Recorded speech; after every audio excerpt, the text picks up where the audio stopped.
Dhanik Bharat educational institutions inter IIT JEE NEET admission open. AP కొత్త ఎన్నికల కమిషనర్గా అనిల్ చంద్ర పునేఠా నియామకమయ్యారు. గ్రీన్ సిగ్నల్ ఇచ్చారు సీఎం చంద్రబాబు నాయుడు. త్వరలోనే గవర్నర్ ద్వారా ఈ ప్రక్రియ పూర్తి కానుంది. రాష్ట్రంలో అనేక కీలక పదవులు నిర్వహించారు పునేఠా. ప్రస్తుతం విజిలెన్స్ కమిషనర్గా పునేఠా ఉన్నారు. పునేఠా స్థానంలో విజిలెన్స్ కమిషనర్గా నీరబ్ కుమార్ నియామకమయ్యారు.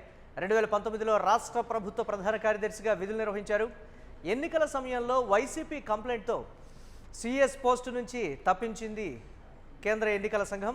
అయితే అనంతరం రిటైర్ అయ్యారు అనిల్ చంద్ర పునేఠా. కూటమి సర్కార్ అధికారంలోకి వచ్చాక గతేడాది పునేఠా విజిలెన్స్ కమిషనర్గా కూడా పనిచేశారు. దీనికి సంబంధించి మరిన్ని అప్డేట్స్ మా కరెస్పాండెంట్ వెంకట్ అందిస్తారు. వెంకట్, పునేఠా నియామకం ఏ విధంగా చూడొచ్చంటారు దీనికి సంబంధించి?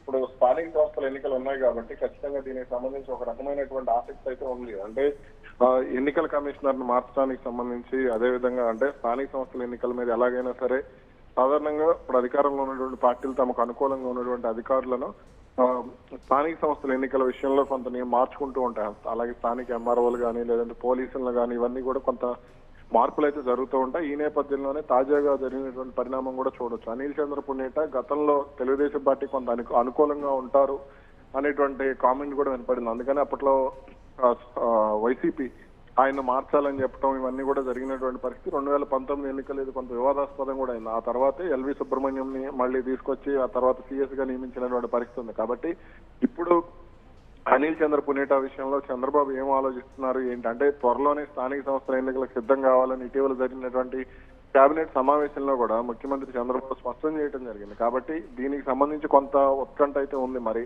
అయితే ముఖ్యంగా జడ్పీ పంచాయతీ ఎన్నికలు కానీ లేదంటే మున్సిపల్ ఎన్నికలు కానీ కార్పొరేషన్ ఎన్నికలు కానీ జడ్పీ ఎన్నికలు కానీ మండల పరిషత్ ఎన్నికలు కానీ ఇవన్నీ కూడా కొంత ప్రభుత్వానికి ఒక రకంగా కత్తి మీద సాముగానే చెప్పుకోవాలి. అదేవిధంగా ఇప్పుడు 33% రిజర్వేషన్ వచ్చింది. కాబట్టి వీటన్నిటికీ సంబంధించి కొంత ఈ నియామకం అయితే ఉత్కంఠ రేపుతోంది.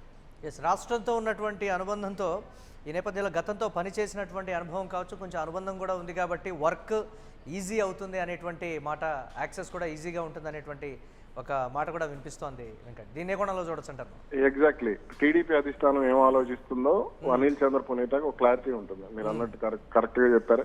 దానికి సంబంధించి అంటే వాళ్ళు ఏం చేయాలనుకుంటున్నారో, ఏం చేస్తే సాటిస్ఫై అవుతారు, లేదంటే వైసీపీ విషయంలో ఎలా ముందుకు వెళ్ళాలి. ఎందుకంటే గతంలో వైసీపీ అభ్యంతరాలు వ్యక్తం చేసింది కాబట్టి ఇప్పుడు ఎలా ముందుకు వెళ్తే మంచిది అనే దానికి సంబంధించి వీళ్ళకి ఒక క్లారిటీ ఉంటుంది. కాబట్టి దీనికి సంబంధించి నిర్ణయం తీసుకున్నారు. అయితే గవర్నర్ ఆమోద ముద్ర వేయటం మాత్రం కాస్త ఆలస్యం అయ్యేటువంటి అవకాశం అయితే కనపడుతుంది. మరి దీనికి సంబంధించి వైసీపీ ఎలా రియాక్ట్ అవ్వబోతుంది అనేది కూడా కొంత ఉత్కంఠ రేపేటువంటి అంశం. అంటే గతంలో వాళ్ళు వ్యతిరేకించినటువంటి అధికారి, సిఎస్ గా ఉన్నటువంటి అధికారిని ఇప్పుడు మరి ఎలా యాక్సెప్ట్ చేస్తారు? ఒకవేళ రేపొద్దున స్థానిక సంస్థల్లో ఏమన్నా వాళ్ళకి వ్యతిరేక ఫలితాలు వస్తే వాళ్ళు అంటే గతంలోనే మేము ఈ అధికారిని తప్పుపట్టాము, గతంలోనే ఈ అధికారిని అప్పుడు ఎన్నికల సంఘం మార్చింది, మళ్ళీ కావాలనే చంద్రబాబు అంటే తమ మీద కుట్ర కోసం ఇటువంటి అధికారిని తీసుకొచ్చారనే విమర్శలు ఏమైనా చేస్తారా అనేది కూడా చూడాలి.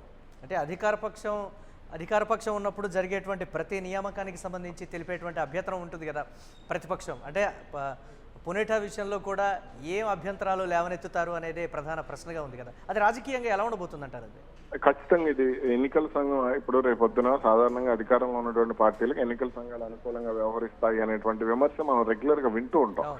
గతంలో కొంత ఈ కమ సామాజిక వర్గం అనేది కూడా నిమ్మగడ్డ రమేష్ విషయంలో తీసుకొచ్చి వైసీపీ విమర్శలు చేసినటువంటి పరిస్థితి ఉంది. అలాగే ఇప్పుడు స్థానిక సంస్థల ఎన్నికల విషయంలో కూడా వాళ్ళకు ఒకవేళ ఏదన్నా నెగిటివ్ గా పరిస్థితి కనపడినా, లేదంటే అక్కడ ఈ 33% రిజర్వేషన్ విషయంలో వాళ్ళకి ఏదైనా అభ్యంతరాలు ఉన్నా, లేదంటే దీనికి సంబంధించి ఎటువంటి సమస్యలు ఉన్నా కానీ అది ముఖ్యంగా ప్రతిసారి కూడా రాష్ట్ర ప్రభుత్వాన్ని విమర్శించకుండా అధికారిని టార్గెట్ చేసేటువంటి అవకాశం ఉంటుంది.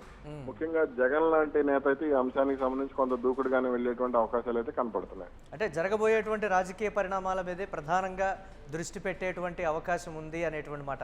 ఎలాంటి కీలకమైన రాజకీయ పరిణామాలు చోటు చేసుకుంటాయనేది ప్రశ్న. దీన్ని విధంగా చూడాలంటే ఖచ్చితంగా దీన్ని రాజకీయ పరిణామాలే అంటే కీలకంగా మారేటువంటి అవకాశం కూడా ఉంటుంది. కొన్ని అంశాలకు సంబంధించి చూసుకుంటే ముఖ్యంగా క్షేత్రస్థాయిలో ఉన్నటువంటి పరిస్థితులు వైసీపీకి నెగిటివ్ గా ఉన్నటువంటి పరిస్థితి కనపడుతుంది. ఈ నేపథ్యంలోనే కొంత దీనికి సంబంధించి కొంత దూకుడుగానే ముందుకు వెళ్లేందుకు కూడా అటు వైసీపీ కూడా రాజకీయం చేస్తోంది అనే విషయం అయితే స్పష్టంగా right. Thanks for updates Venkat. ఇక ఏపీ కొత్త ఎన్నికల కమిషనర్గా అనిల్ చంద్ర పునేఠా నియామకమయ్యారు. సీఎం చంద్రబాబు ఈ నేపథ్యంలో గ్రీన్ సిగ్నల్ ఇచ్చారు. త్వరలోనే గవర్నర్ ద్వారా ఈ ప్రక్రియ పూర్తి కానుంది. రాష్ట్రంలో అనేక కీలక పదవులు నిర్వహించారు పునేఠా. ఇక ప్రస్తుతం విజిలెన్స్ కమిషనర్గా పునేఠా ఉన్నారు. ఇక పునేఠా స్థానంలో విజిలెన్స్ కమిషనర్గా నీరబ్ కుమార్ అయితే నియామకం కానున్నారు. 2019లో రాష్ట్ర ప్రభుత్వ ప్రధాన కార్యదర్శిగా విధులు నిర్వహించారు. ఎన్నికల సమయంలో వైసీపీ ఫిర్యాదులతో సిఎస్ పోస్టు నుంచి కేంద్ర ఎన్నికల సంఘం తప్పించింది. అనంతరం రిటైర్ అయ్యారు అనిల్ చంద్ర పునేఠా. కూటమి సర్కార్ అధికారంలోకి వచ్చాక గతేడాది పునేఠా విజిలెన్స్ కమిషనర్గా నియామకమైనటువంటి పరిస్థితి తెలిసిందే.